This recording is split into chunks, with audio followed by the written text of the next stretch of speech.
কি রে, কই যাস? বাজারে যাই, মাথায় ডিম আছে, বিক্রি করুম।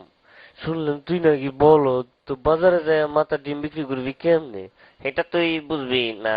তুই অত শুনলাম কম যাস না। আচ্ছা পারলে কত দেখি আমার মাথায় কি আছে, যদি কইতে পারস তো এখান থেকে তোরে আমি 2টা ডিম দেবো। তোর মাথায় আমার মাথা দিয়ে চুলকায়। আচ্ছা কইতাছি, একটু সহজ করে দে। আমার মাথায় যা আছে এটার গায়ের রং সাদা, আর ভাঙলে কুসুম লাল হইতে পারে, আবার হলুদ হইতে পারে, আর কম না কইলে বুঝে লেবি। বুঝে গেছি, তোর মাথায় লেম্বু। তুই আসলে একটা বলদ। হয় নাই আমার মাথায় ডিম। ইসিরে, এটা আমি সন্দেহ করছিলাম।